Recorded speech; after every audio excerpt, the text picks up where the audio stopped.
coming up in hour number 2. My guest now is the CEO of Dawn Aerospace. His company has just been recognised as one of the best places to work in Aotearoa, New Zealand, which is super cool. And on top of that, they've been acknowledged as being one of the a company of high growth and innovation. So pretty awesome. So I'm very stoked to be joined by Dawn Aerospace CEO Stefan Powell. How are you, brother? Hey, good, thanks. Thanks for having me on the show. For sure. I hope your Saturday's going well. What's keeping you busy today? Oh, today, well, dealing with my daughter, actually. My day off, 1 day a week I get. So, but yeah, actually the Dutch office has just closed up. So, yeah, I've been reading a few reviews and stuff from them, but not too much. Trying to relax after a busy week. I get it, man. You're working hard. Good to get the reset with the whānau time, which is good. So, for those that aren't aware, tell the viewers a little bit about Dawn Aerospace and what you guys actually do. Yeah, Dawn Aerospace is a space transportation company. So we make things that go up to space and move around in space as our main two bits of business. And we want to do that in a way that's really scalable and sustainable to sort of enable the next generation of, what people are going to be doing in space. There are rockets that go to space now. There are rockets on satellites that move satellites around in space. But all the current technology is kind of limiting. It's really expensive, and in lots of cases, it even is pretty toxic and quite nasty. So, if you imagine the space economy going to 1,000 times larger than what it is today, that would actually really start to have a huge impact on life down on Earth just because of the amount of toxic chemicals and nasty stuff we would have to do.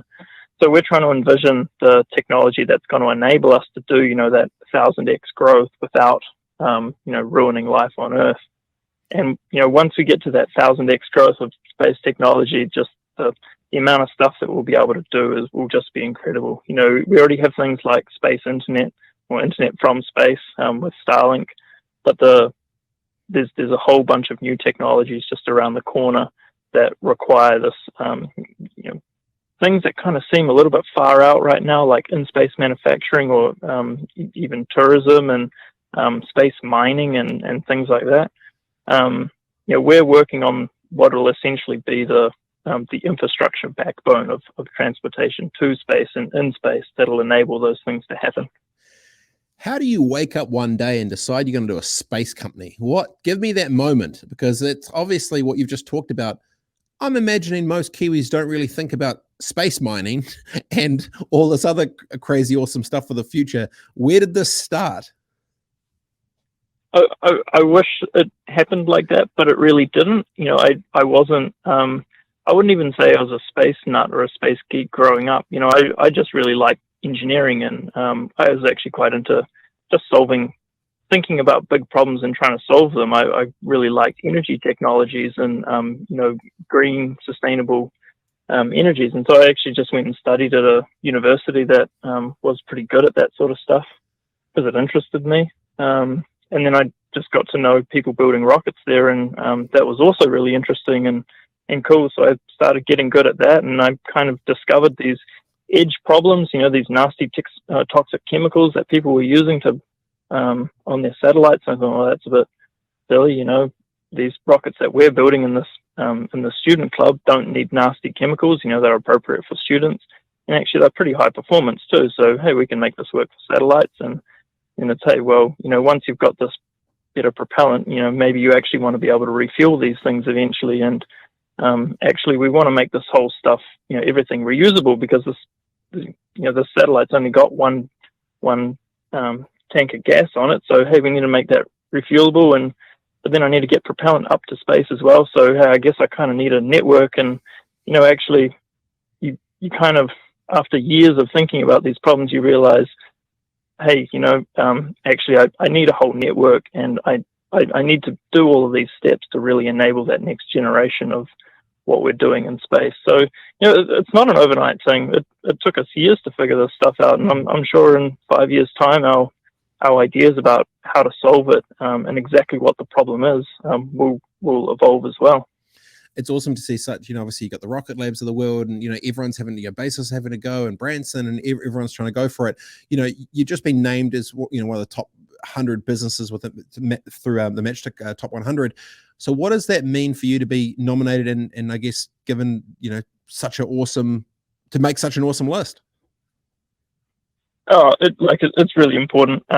Growth and getting good people and is so key for our business. It's like,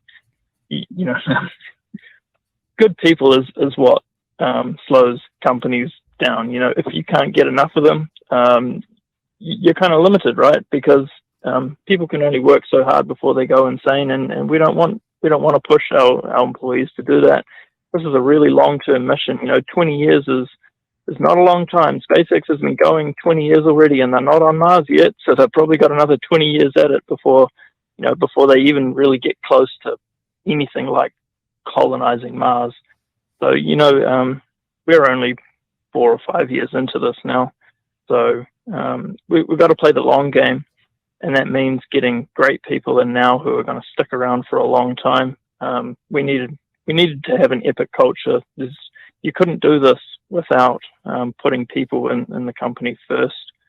So I think just being on that list is kind of a reflection of our concerted effort to, just be a good company, be a great place to work. So super nice to have that brought to the forefront. It's super cool. So one of the things I was going to ask you is, you talk about culture a couple of times. What's one of the biggest things you've tried to integrate in to help scale that culture of, I guess, care within the business as you've grown and as things start escalating and getting bigger and bigger? Because that's obviously a huge part of it. How do you do that? It's giving people a lot of autonomy to make decisions for themselves. We trust in our employees a lot to exercise good judgment about what's okay. We have some rules about what we can and can't do, but they're pretty basic, pretty centered around just respect for one another. And other than that, people can run their workday how they want. If they think they can work remotely, that's fine. They can work remotely. If they need to take a week off, but they don't have leave, but they really need to take a week off, well, that's probably fine too. It's a lot of give and take. Sometimes we ask a lot of our employees if things are going wrong and we really need to find a solution on the weekend. We don't force people, but I think people know that, like, if they can, they'll stay and they'll solve the problem. But then on the other side of it, they also know that, it's going to come back to them, and they'll take time when they need it as well. So, yeah. So one of the things you said, Stefan, before was talking about, life on Mars. What, if you were to throw a number at a dartboard, what year do you think humans will occupy Mars? Our lifetime? Next lifetime? That's a good one. Give me a year. Occupy first people on Mars. It could very well be in the next 5 years. Ooh. Which is not a long time. Really? Yeah. Like first people, first landing. Yeah, I mean, if SpaceX really keeps going as fast as they are, now, totally possible. Do these people come back to Earth, or is this a one-way ticket? Yeah, I'm not going to speculate on that. I don't know. I'd like to think they're planning on coming back, because I think one thing that is very obvious is that Earth is definitely the best place in our solar system to live. So Mars will be interesting, but it's not exactly a holiday. That place is pretty nasty compared to how nice Earth is. No lattes and Ponsonby up there. Is that what you're trying to say there, Stefan? No lattes? Nah. Yeah, exactly. No beaches. No. There's plenty of mountains. You like hiking. It's good for that. But not a lot of oxygen in the atmosphere. So that old chestnut. Pretty hard to walk up those hills. I get that. Yeah, exactly. Hey, humans love oxygen. You talk about you talking about sustainable space travel. So, and I guess space tourism bits and pieces. So, what is sustainable space travel? Well, I mean, what do you think about sustainability in any context? It's something that you can keep doing, for at least the next 100 years without any sort of conceivable, like, oh, well, that's not going to work. Like, if we just keep dumping carbon into the atmosphere for the next 100 years the way we are, I think we can all agree that's probably not going to work. If we keep chucking heaps of crap in the ocean, you can probably agree that's probably not going to work eventually. But these things are pretty standard right now, and we get away with it, especially in space, because frankly it's a niche industry. It's pretty small. It's not a big enough problem to be a global problem.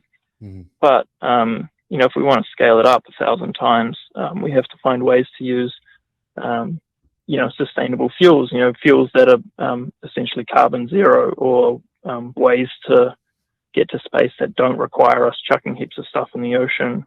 It's pretty basic stuff, really. Well, you'd say basic, but for those that understand, even talking about space travel might just be, flipping their lid off.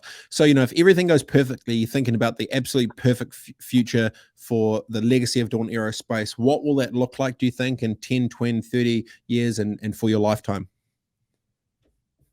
Yeah, well, within my lifetime, I hope we, and to be honest, I'm not even that concerned if it's not Dawn. That's the company that figures it out. I think this is really just, I really hope somebody figures it out, some company. SpaceX is working on full reusability. The holy grail is fully reusable transportation to space, with a system that's about as reliable as a current aircraft. So if you can do that, then you're starting to get close to space travel in the way that we think about air travel now, where you can roll up to an airport and you can jump in a plane and you can fly somewhere.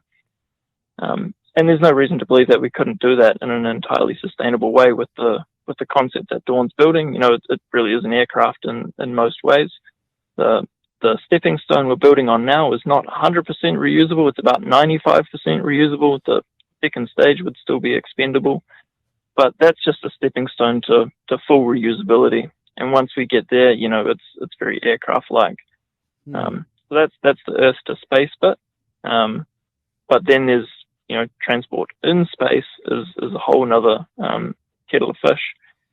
And I hope within my lifetime there's transportation networks that connect Earth to Mars to some other interesting bits in the solar system. There's some pretty interesting moons and stuff out there too that people don't get a lot of airtime, but could well be interesting for other reasons. So if we have good space transportation in general, we can get from Earth into space. We can then get out to the moon. We can do a whole bunch of cool stuff in space. I hope we get there. Now, you were talking about up to 95%, being able to be reusable bits and pieces. Obviously, sustainability is big there.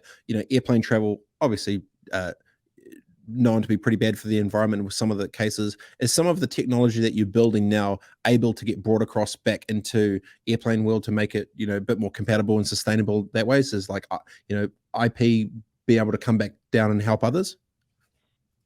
Yeah, so there's a bit of an interesting nuance there. Like 99% of the carbon footprint of a rocket is not in the fuel it uses. It's in the fact that the hardware doesn't get used heaps of times. It's like if you trashed your hybrid or electric car every time you drove it, you only charged it up once and then you threw the car away. Would you be talking about the carbon footprint of charging the battery or putting gas in the tank, or would you be talking about the carbon footprint of making the thing?